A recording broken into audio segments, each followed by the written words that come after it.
पूर्व में जो मैंने बात की वो की बात है परीक्षा सेंटर पहुंचने तक की। मैं बातें इसलिए कर रहा हूं क्योंकि जब मैं भी परीक्षार्थी या विद्यार्थी के जीवन से निकल के अभी भी अपने आप को विद्यार्थी में मानता हूं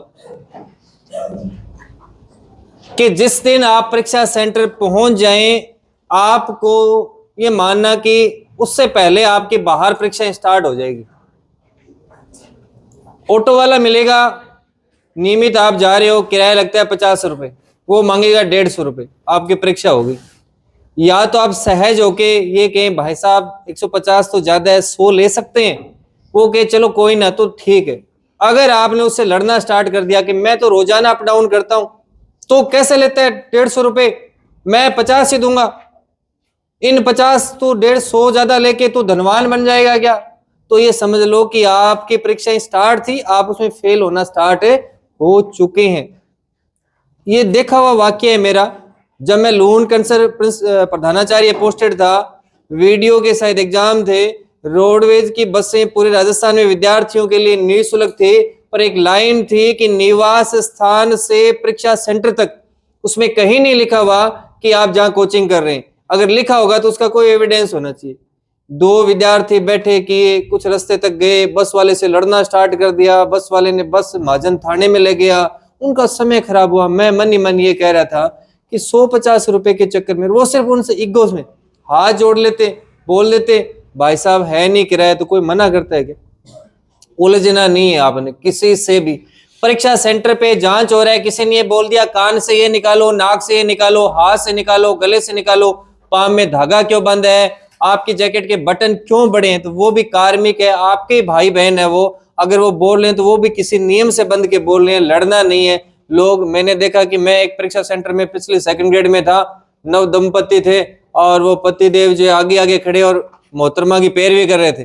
उन्होंने कहा कि ये जैकेट के बटन बड़े हैं, निकालो। तो उसने कहा क्यों निकाले, तरक्की ऐसे ऐसे होता है क्या, कहाँ लिखा हुआ है? तो मैंने कहा ये जैकेट है तो नहीं पहननी, पर मैंने ऐसे नजर दौड़ाई, मैंने कहा एक काम हो सकता है, ये जैकेट निकालो, तेरी स्वेटर निकाल तू। तो उसको कहा, तब वो पीछे हट गया। मैं पीछे मत हट, तेरी स्वेटर दे, तेरी स्वेटर निकाल, तेरी मैडम को दे, अब ये परीक्षा में बैठेगी। तो तरीके ऐसे भी निकल सकते हैं। तो उलझना वहां भी नहीं है किसी से। तो आपने ये देखना है, बड़ा ही सौम्य रहना है। परीक्षा सेंटर में जाएं, जाते ही आपको 2-4 ऐसे मिल जाएंगे, आप पहले एंट्री आपकी हो गई तो आपको पूछेंगे आप कहाँ के, फिर कहेंगे आपका कौन सा पार्ट ठीक है, तो वो आप कह दिया मनोविज्ञान ठीक है मेरा। तो उसने कहा कि ठीक है, मेरा जो है ना मेथड वाला पार्ट ठीक है, या हिंदी पार्ट ठीक है, लैंग्वेज सेकंड है जो इंग्लिश है वो ठीक है। हम क्या होते हैं, तत्काल हम उस पर आश्रित हो जाते हैं। ये कतई काम नहीं करना। उस परीक्षा सेंटर आपने कोई जानकारी नहीं निकालनी। परीक्षा कक्ष में आपके समस्या आती है तो आपका उसका हल करने के लिए आपके वीक्षक है, संकोच नहीं करें। कई बार कुछ संकोची स्वभाव के विद्यार्थी हैं जिनके मन में ये डर होता है कि शिक्षक से मैं क्यों पूछूं। बिल्कुल सर प्लीज आइए, सर ये बताइए, पक्का बताएंगे आपको, उत्तर नहीं बताएंगे। बाकी उससे संबंधित कोई भी समस्या है कि आपको भाषा समझ में नहीं आ रही है, कोड समझ में नहीं आ रहा है, आपने OMR में कहाँ क्या विकल्प दर्ज करने हैं, आपने उत्तर कहाँ दर्ज करना है, वो सब चीज उनसे पूछ सकते हो। ये इतना सहयोग जो है उनको करना ही पड़ता है, इसीलिए वो वहां पे पॉइंट है। तो आप ये माने आपका सहयोग करने के लिए उस परीक्षा सेंटर में एक व्यक्ति खड़ा है। पहले से ये सोच के जाएं कि जिस परीक्षा सेंटर में आप जाएंगे वहां पूरी एक टीम है आपके सहयोग करने के लिए। हम लोगों को ड्यूटी लगाई जाती है तो हमें एक निर्देश है कि विद्यार्थी की जो है उसको पूर्णतः कोई भी असुविधा हो उसका हल जो है ना विक्षक ने करना। CS वहां का तैयार रहेगा, ACS वहां का तैयार रहेगा, बाकी ऑब्जर्वर आएंगे वो आपके लिए आएंगे। हर चीज का आपको पानी चाहिए तो सीट पे उपलब्ध करवाया जाएगा। आप ये बोलेंगे नहीं मुझे यही मंगवा के दो, तो मंगवा के देंगे। पर ये संकोच ना रखें कि मैं क्यों पूछूं, मैं पड़ोसी से पूछ लूं। कई बार बात करते हैं बात क्यों कर रहा है कि मैं तो इससे ये पूछ रहा हूं। पूछना ही नहीं, आपने पूछना है विक्षक से। और प्रश्न पत्र को आप जो है हार मान के नहीं छोड़ना है। जिसका उत्तर नहीं आ रहा पहले रिवीजन में जितने आने वाले उनको हल करें, दूसरे रिवीजन में फिर उसको रिपीट लें, तीसरे में लें, चौथे में लें। कई बार ये होता है कि एक क्वेश्चन को 5 बार पढ़ने से हम उत्तर के नजदीक है पहुंच गए। अक्सर ऐसा ही होता है। सिलेक्शन वाले जो क्वेश्चन है जो हमें आगे लेके जाते हैं वो तीसरे चौथे पांचवें राउंड वाले क्वेश्चन होते हैं।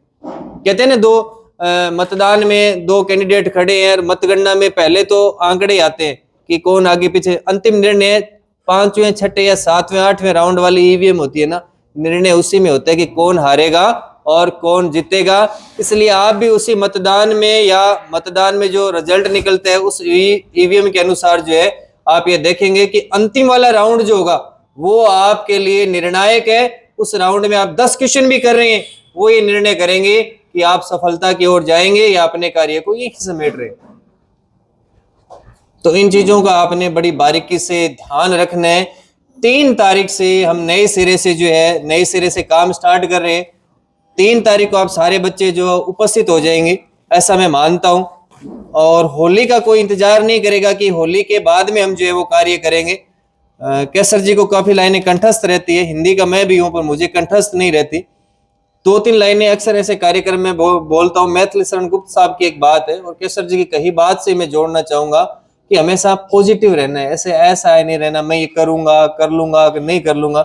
सबसे अच्छी बात है कि सारे हम मनुष्य हैं, मानव है, तो पहले ये मान ले कि सिद्धि आपके हाथ में। सिद्धि किसके हाथ में है? आपके हाथ में है। तो आप ये कर सकते हैं कि मैथिली शरण गुप्त साहब ने जैसा कहा है कि नर हो न निराश करो मन को, नर हो न निराश करो मन को, कुछ काम करो कुछ काम करो, जग में रहकर कुछ नाम करो, ये जन्म हुआ किस अर्थ, समझो जिसको ये न हो व्यर्थ, कुछ हो तो उपयुक्त तन करो, न नर हो तो न मन को निराश करो। तो जब मनुष्य जीवन हमें मिल चुका है, मनुष्य जीवन हमें मिल चुका है, तो हम इस बात के लिए ईश्वर को धन्यवाद दें, कोसे नहीं कि हे भगवान तूने मुझे ये नहीं दिया वो नहीं दिया, मेरी ये कमी रख दी है ना। कमियां निकालने लगे ना तो मानव देह में भी हम कह सकते हैं कि मेरा रंग सांवला क्यों है ना, मेरे बाल आधे सफेद क्यों हो गए, मैं कमजोर सा क्यों हूँ, है ना, मेरी हाइट कम क्यों है, या मैं लंबा ज्यादा क्यों हूँ, या मेरा वजन ज्यादा क्यों है। हम धन्यवाद दें उसको कि हमें मनुष्य देह हमें दे दी। बाकी जो करना है वो हमें खुद को करना है। और आशीर्वाद की कड़ी में मैं ये चाहूंगा कि केसर जी और टीम के सदस्यों में प्रमोद जी से चाहूंगा कि आप आएं और विद्यार्थियों को परीक्षा के लिए पेन जो है वो दें और उन्हीं के साथ में आपको परीक्षा में उतरना है। और स्वाध्याय का नाम, माता पिता का नाम, अपने कर्म से जो है आपने ऊंचा करना है। टीम से मैं चाहूंगा कि पेन जो है वो लेके आए, पेन लेके आए। हाँ आवाज खूब है, आपको लग रहा है, बोलिए आप। आज के इस कार्यक्रम में उपस्थित सभी साथीगण और आए हुए मेहमानों और गुरुजनों को मेरा प्रणाम। सबसे पहले यहाँ आने के बाद में मुझे सबसे बड़ी बात एक ये लगी कि हमारी सफलता के अंदर जब हम घर से निकले थे तो हमारी सफलता के अंदर सबसे बड़ा जो योगदान रहा था और योगदान रहता है वो हमारे माता पिता का रहता है। उन माता पिता के बाद में यदि हमारी सफलता के अंदर प्रत्यक्ष रूप से किसी का योगदान है और योगदान रहेगा जीवन भर, तो वो रहेगा हमारे गुरुजनों का। तो इस सफर में कभी धूप हुई तो कभी छांव हुई, प्रत्यक्ष रूप से हर कड़ी में एक एक कड़ी में कदम से कदम मिला के चलने के रूप में गुरुजनों ने जो हमारा साथ दिया है, सबसे बड़ा कर्तव्य अपना जो निभाया है वो गुरुजनों ने निभाया है। तो सफलता जो है वो उन मोतियों की माला से बनी होती है, उनका एक एक मोती माता पिता और हमारे गुरुजन है। गुरुजनों की सबसे बड़ी भूमिका होती है हमारी सफलता में। तो गुरुजनों के उद्गार यहाँ आके एक एक गुरुजन शब्द बोले, कुछ 2-2 लाइन बोले, तो वो 2-2 शब्द ही नहीं थे, वो उस सफलता की जीवन की मोतियों की माला के मोती थे।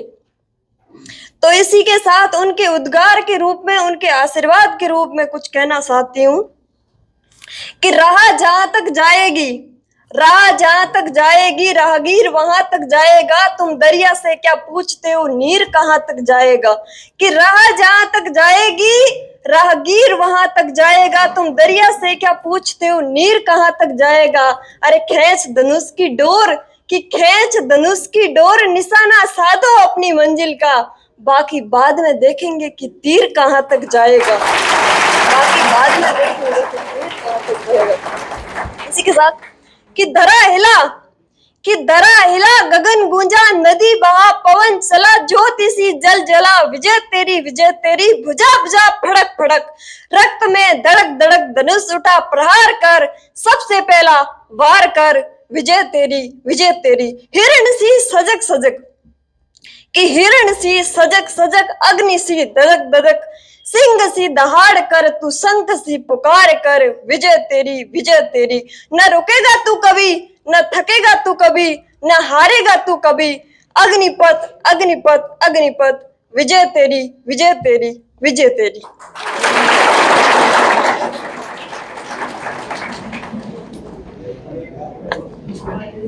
कहाँ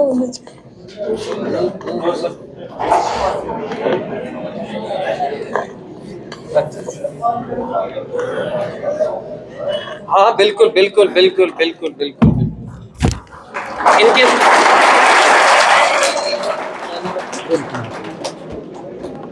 प्रेम जी और प्रेम जी से पहली बार जब मेरा मिलना हो तो वाकया बड़ा जो है ना वो ऐसा क्या कहते हैं हिंदी में मन को ऐसे भाव विभोर करने वाला वाक्य है।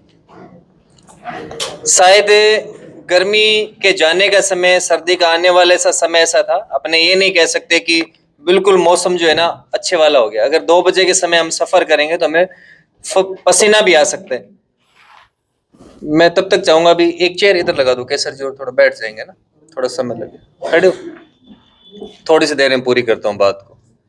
कि लगभग 2:30 या 3 का समय होगा कि मैं घर पहुंचता हूं। जैसे ही पहुंचा, अंदर घुसा, पानी पिया मैंने कि बेल बजी तो मुझे ऐसा लगा कि अब दोपहरी में कौन आ गया, क्योंकि मैं मिलने जुलने के मामले में ना थोड़ा सा जी मुझे नंबर कम मिलते हैं, 100 में से 2-4 ही मिलते हैं ना। तो मैं कि कौन आ गया, कि तो मैंने देखा कि एक व्यक्ति सज्जन खड़े हैं पसीने से लबरेज ऐसे। तो मैंने देखा भी अटेस्टेड, ज्यादातर बेल जो बजती है अननोन कोई व्यक्ति आता है तो वो आता है कि सर अटेस्टेड करवाने, कि सर आपसे मिलना था। मैं कि हाँ बताइए, कि आपसे मिलना था। मैं कि हाँ जी। तो मैं क्यों आप तो कहाँ से आए अभी, कि मैं सेंटर से आया हूँ। मैं कमाल होगी, सेंटर से इतनी दूर आए हो मिलने के लिए। कि नहीं कुछ बात ऐसी थी और किसी ने कहा भी सर से ये बात करनी तो घर मिलो। मैं कि नहीं ऐसा दायरा तो नहीं, मैं तो बहुत सहज हूँ इस मामले में, और सेंटर मैंने ऐसा कोई दायरा भी नहीं रखा, अपने आप को इस डेकोरम में बंद नहीं किया कि विद्यार्थी मुझसे मिलने के लिए जो है वो इतना परहेज रखे या उसे मुश्किल हो। तो इस प्रकार से इनसे मिलना हुआ, पसीने से लबरेज एकदम। फिर पानी वानी पिलाया इनको, फिर इन्होंने एक बात रखी तो मैंने वो बात इनकी एक लाइन में ही स्वीकार ली। और एक अध्यापक के लिए यही होता है कि उसकी सबसे बड़ी पूंजी उसका विद्यार्थी होता है, बस वो आहत ना हो। अगर वो आहत नहीं है तो सबसे बड़ी पूंजी है। बाकी आप अपनी बात रखिए। हेलो, सबसे पहले आप सभी को नमस्कार। यहाँ मैं थोड़ा बहुत शिक्षा के बारे में कहना चाहूँगा कि आप हम सभी विद्यार्थियों के लिए और मेरे भाई और बहनों के लिए, गुरुजनों के लिए शिक्षा का जीवन में क्या महत्व है। तो सबसे पहले मुझे यहाँ आकर आप सभी को संबोधित करने का अवसर प्राप्त हुआ, तब मुझे ये एहसास हुआ कि ये जिम्मेदारी कितनी अहम और कितनी कठिन है। बचपन में मेरे माता पिता ने और गुरुजनों से जो कुछ भी मैंने सीखा उसने मेरे दिल और दिमाग पर एक गहरा असर छोड़ा। उनकी दी हुई सीख आज मुझे आप सबके सामने खड़ा होने का योग बना रही है, इसलिए मैं उन सबको बहुत बहुत धन्यवाद देता हूँ। देखिए, शिक्षा का महत्व मैंने बचपन से देखा है। मेरे माता पिता का ऐसा मानना था कि ज्ञान वो इन्वेस्टमेंट है जिसका डिविडेंड यानी मुनाफा व्यक्ति को जीवन के अंत तक मिलता रहता है।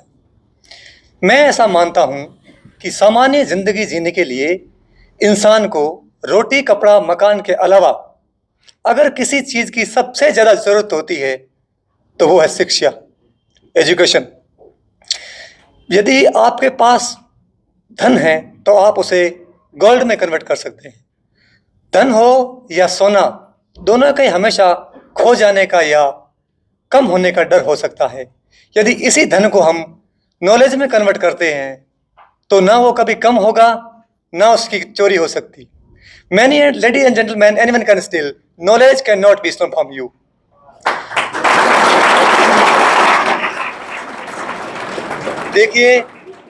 देखिए, मैं कोई ज्ञानी नहीं हूँ, पर ज्ञान का प्रेमी जरूर हूँ। मैं कोई साइंटिस्ट नहीं हूं, पर जीवन में महापुरुषों की जीवन की गाथाएं, संघर्ष की गाथाएं जरूर पढ़ता हूं और उनसे सीखता भी हूं। मेरे विचार एप्रीहेंशन से नहीं, ऑब्जर्वेशन से मिलते हैं। I have only observation to learn from.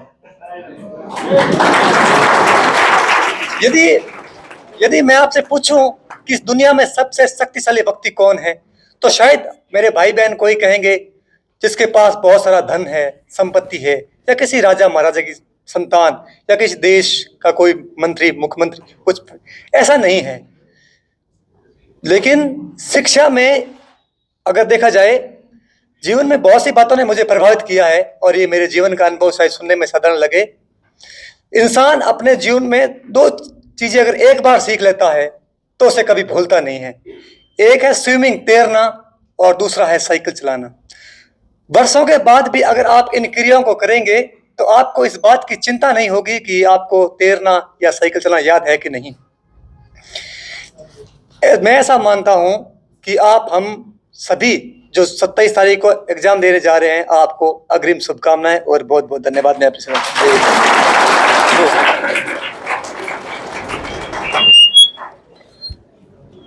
बड़ा ही प्रेरक जो है उद्बोधन आपका। वास्तव में इस उद्बोधन से मैं ये मानता हूँ, जहां तक मुझे लगता है हर एक बैठे विद्यार्थी के मन में ये बात जरूर जागृत हुई है कि मैं भी पहुंचूं मंच पर कुछ बात कहूं। समय जो है वो आगे की ओर बढ़ रहा है, तो अपनी भी एक सीमाएं हैं, हमने भी काम को थोड़ा सा स्पीडली रोकना पड़ेगा। आप बच्चों का भी पेपर भी होना है, तो मैं चाहूंगा कि आप गुरुजनों से, क्योंकि इस कार्यक्रम की थीम भी हमने आशीर्वाद सम्मान समारोह रखा है, तो आप बच्चों को अध्यापकों के द्वारा जो है पेन आशीर्वाद स्वरूप दिया जाएगा। परीक्षा में आप इसे अस्त्र शस्त्र के रूप में लेके उतरे। इसे ये माने कि माँ सरस्वती के चरणों में रखा हुआ, तो ये माने कि माँ सरस्वती के चरणों में रखे हुए, और इनसे जितनी ब्लेसेस माँ दे सकती है उतनी ब्लेसेस इसमें है, शुभकामनाएं हैं, आशीर्वाद है। और अब जो है हम फतेह अवश्य हासिल कर लेंगे।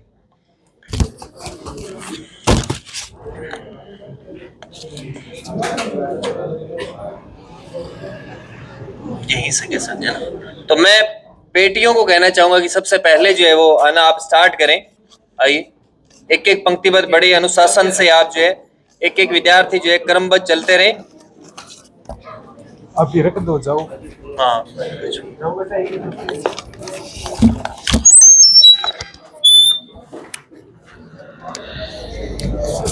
बिल्कुल ठीक, चलते रहिए, चलते।